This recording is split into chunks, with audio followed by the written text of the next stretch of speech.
Entrepreneur's Enigma is a podcast for the ups and downs of entrepreneurship, so the wins and the fails that we all face being entrepreneurs, and how we learn from adversity.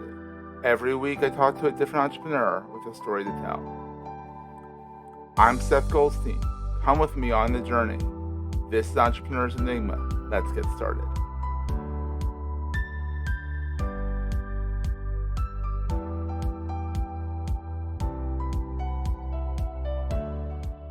Hey everybody, welcome to another edition of the Entrepreneur's Enigma podcast. I am, as always, your host, Seth. Today I have Scott Johnson. He is the host with the most over at What Was That Like? It's a podcast about all kinds of things, and we're going to get into what those things are. But he also, the reason why he's on the show is because he turned his side hustle, which was a computer services business, in 99, turned it into his full-time job and made a living from it. And now he's doing podcasting, and he's done it since 2012. So he's an OG. I think he's been doing it as long as I have. And he began this current podcast in 2018. And each episode is a conversation with a regular person who has been through something extremely unusual. And then, some of them have been animal attacks, plane crashes, mass shootings, game show appearances, and even eating your own foot. Yes, you heard me correctly. Eating your own foot. Now, the guy was going to lose his foot anyhow. So it's still squirmy, but still. It's worth listening to because you have to figure out why. And aren't you curious? I was. Not anymore. I don't have to, now I can save my own foot. I don't have to deal with it. How's it going, Scott? How you doing, buddy? Seth, I am delighted to be here, and what a wonderful introduction. You've done a lot of homework here. I have, and you also did a great write-up in your intake form, too, so that kind of helped. Okay, I helped out. You helped out a little bit. It helps when people actually fill out the form, which doesn't happen all the time, I've noticed in podcasting. People don't prepare for their shows. Well, they're not professional then. I know. I'm far from professional. This is my fun hobby. But But this is your thing now. This is like your full-time gig, right? Or do you still do computer stuff on the side? I'd still have a computer business, but it's I definitely, if somebody asks me what I do, I say podcaster. Wow. So you are a professional podcaster. Yeah. That's awesome. And for those who are not watching the video, he has this poster in the background that says, "What was that like?" ? It's under the like. I like that. It's very nice. Nice background there, buddy. So how did this all get started? I mean, you said back in 99 you were doing a side hustle as a computer services guy. Yeah. And then you started being able to make a living from your side hustle, which is, I think, everyone's dream. Right. And it was kind of accidental. I didn't even mean to do that. I was working in an office. We lived up in Maine. Oh, wow. So and you're in Florida now, so you went literally down the whole coast. Right. But I was working in an office, regular 9-to-5 job. And there was one day I went into a print shop. I had to have something printed. Back when there were print shops, you don't really see those much anymore. But I went in, and then up on the counter, there was a little card that someone had left saying, "I need someone to help me with Microsoft Word." Oh. And they wanted to pay someone to just come over and say, here's how you do this, here's how you format, whatever. And I used Microsoft Word, and I said, okay, I could do that. So I went over to this woman's house, and we spent a couple of hours, and I just showed her how to do what she needed to do with Word. That's awesome. And after that, I thought, this is kind of interesting. I could probably just do this every once in a while on the side. And so I started this business, and I called it the Computer Tutor. Oh, I like that. I'm tutoring people on computers. And buy your course? Thing is, you that guy, buy my course? I don't have a course. No, you know that reference? The guy, the computer guy on the TV says, he's a computer tutor, and he's like, buy my course. Oh, right. You remember that old one? Right, so you were like that guy, just less pushy. We're going to take a quick break, hear from our sponsors, and get right back to the show. Kind of like that, yeah. But anyway, I started advertising. People would have me come over every once in a while. It wasn't a big thing like you described it. It was just a side hustle. But then the thing is, people found that once they had spent a couple of hours with me, they felt like they really knew me and could trust me. Ooh. And, everyone's computer breaks eventually. Oh, my God, is that and ever? So when the computer breaks down, well, who's the computer guy? Let's call Scott, see if he can fix it. I had never done computer repair. And I figured, okay, like I remember the first time one of my tutoring clients called me because his CD-ROM drive wasn't working. Oh, wow. Remember those? Yeah. And it wasn't even a DVD. It was just a CD. This was back in the the late 90s, early 2000s actually. And so he said, "Are you able to fix that?" And I said, "Yeah, sure." I'd never even opened up a tower before. I didn't know what it looked like on the inside. So when you say self-taught, I'm really literally self-taught. Wow. So yeah, and I was a little nervous because obviously it's this guy's computer. What if I mess it up? But I figured it out somehow, got it working again, brought it back to him. And then, so gradually over time, I found I'm doing a lot more computer repair than I am tutoring. But even today, the business is still called the Computer Tutor. It sounds instead of the computer repair dude, it sounds better. The Computer Tutor, it has a nice ring to it. And I'm sure if people have questions, you'd help them. So, I mean, it's kind of still relevant. Oh, sure. Yeah. I still do instruction if people need to learn how to do a particular software or something like that, but I do it remotely. Yeah. Because, it's like we're both sitting there in front of the screen, but I've got clients all over the country because awesome. I can do most repairs remotely as well. As long as they can connect to the internet, then Isn't that an amazing thing? I mean, unless it's a hard drive, and you need to tell them, go out and get the hard drive. I'll show you how to put it in or whatever. I mean, what do you do if it's a hardware issue? I've only done that once with really? replacing a hard drive. Yeah. With that one, we had FaceTime going as well, so she could show me, okay, where do I put it now? What do I unscrew? You did remote hardware. Wow, that's brave. Then, but once it's in, you boot it up, you install Windows, and then I remote in and I do the rest of it. So it's not that big a deal. But for most people, it's like when you get a new computer, they need to have it set up. They need to have their printer installed. Oh, that's the worst. The printer is by far the worst thing to get set up. Because if, God forbid, it's a year old, Windows doesn't find it.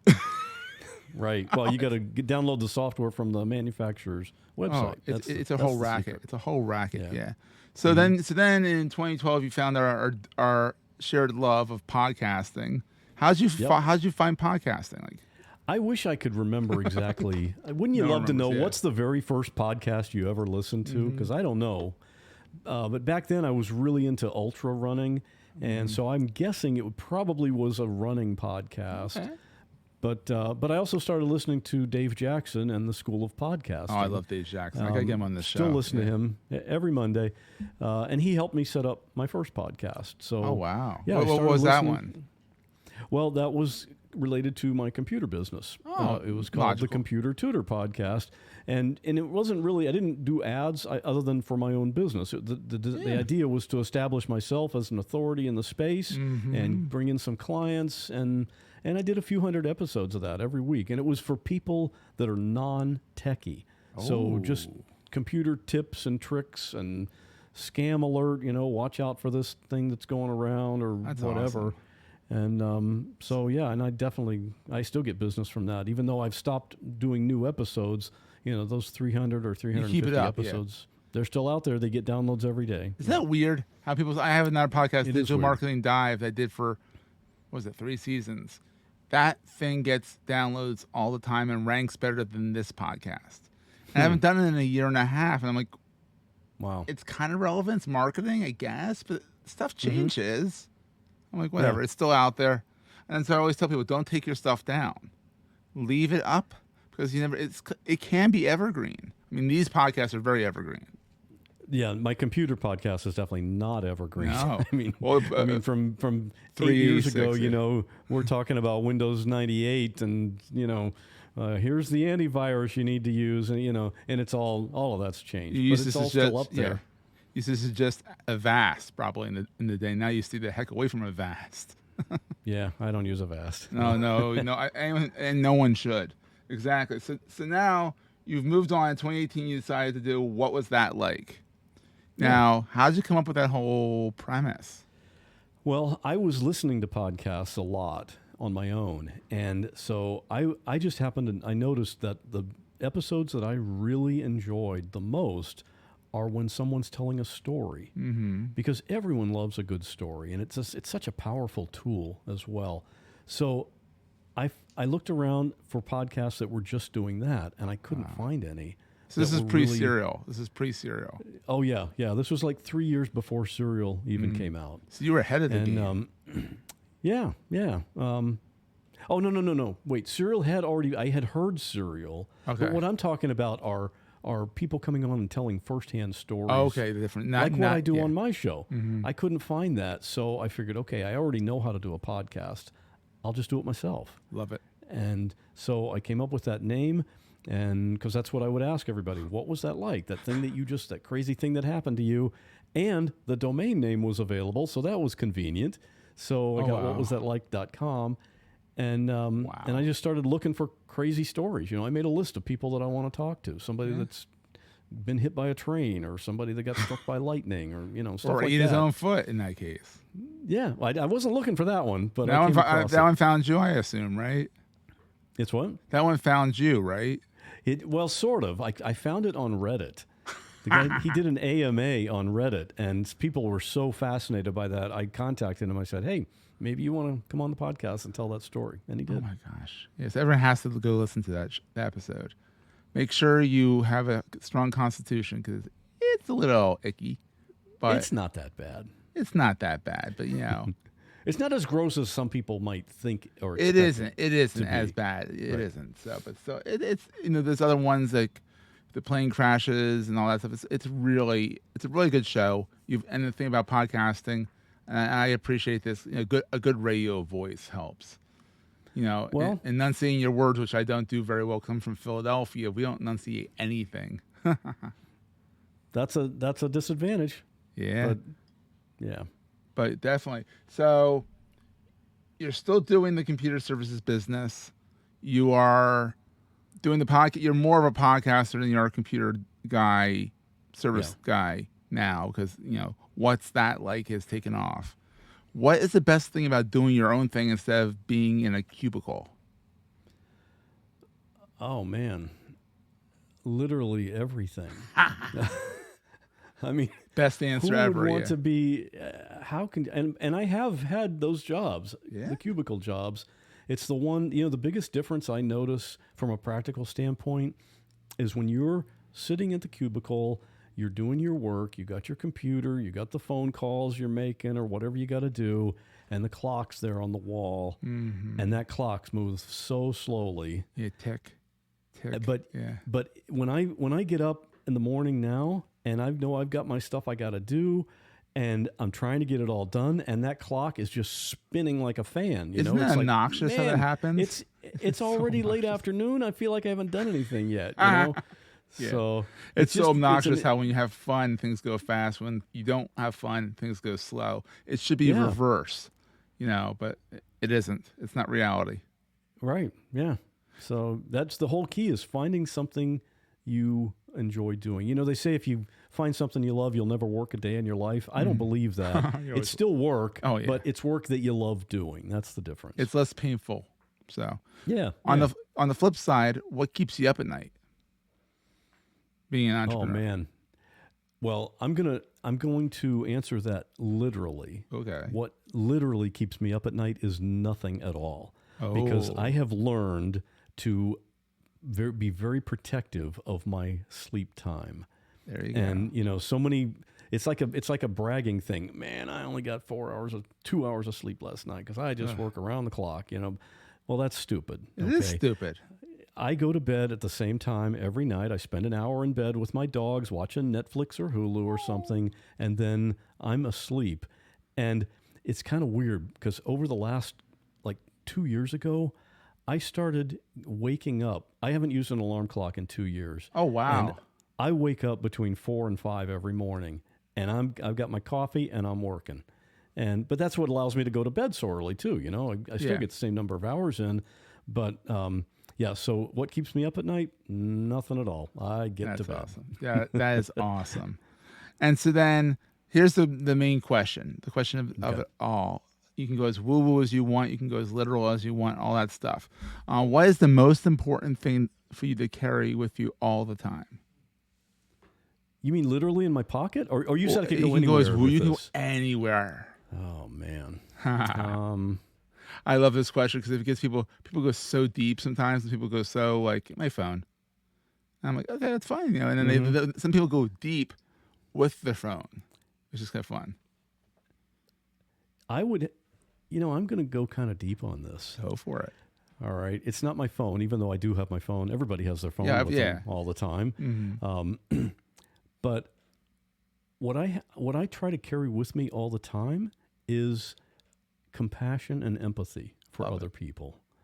When I get out of the car at the grocery store, I'm almost in that mindset of who am I going to run into today that's having a hard time that I might be able to help.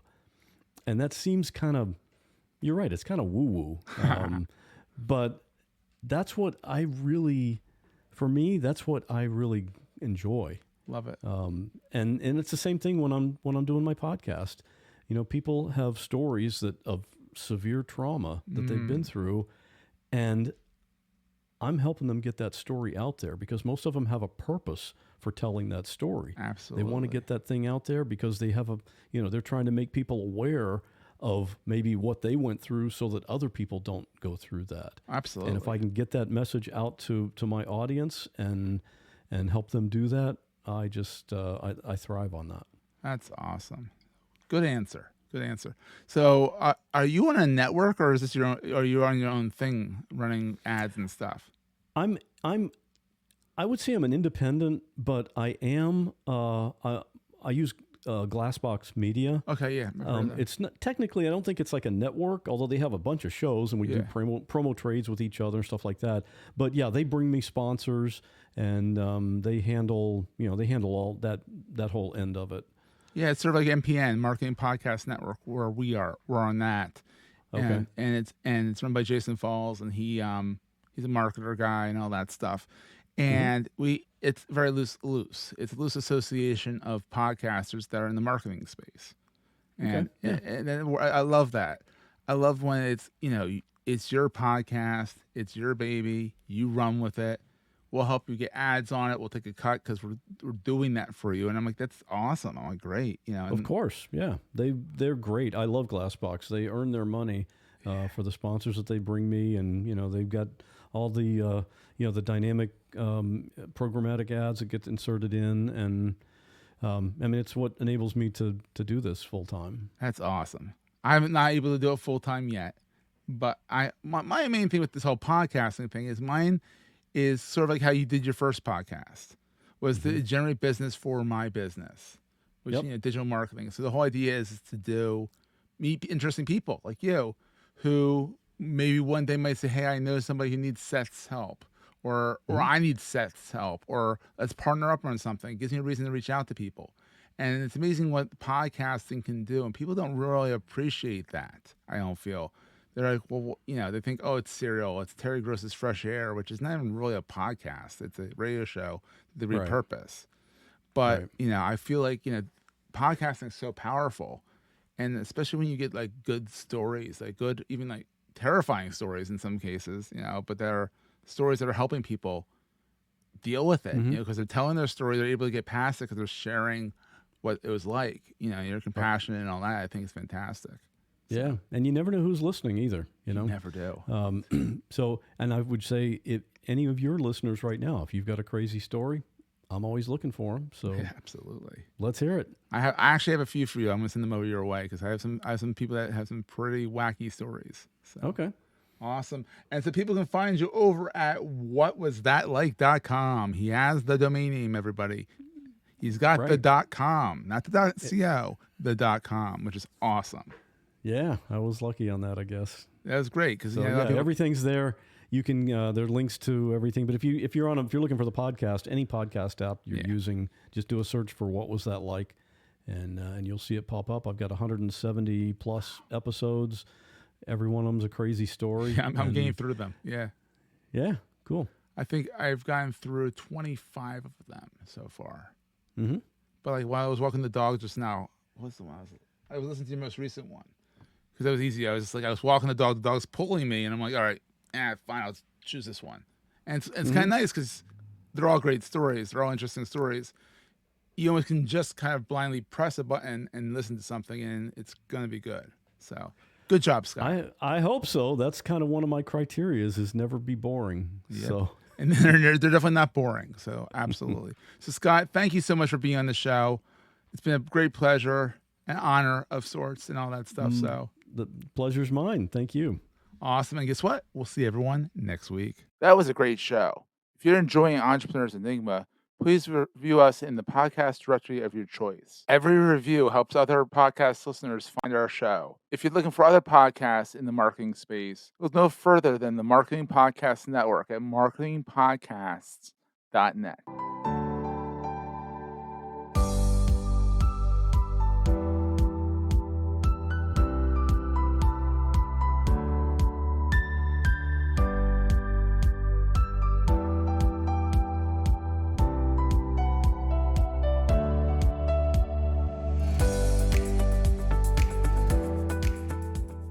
Goldstein Media hopes you have enjoyed this episode.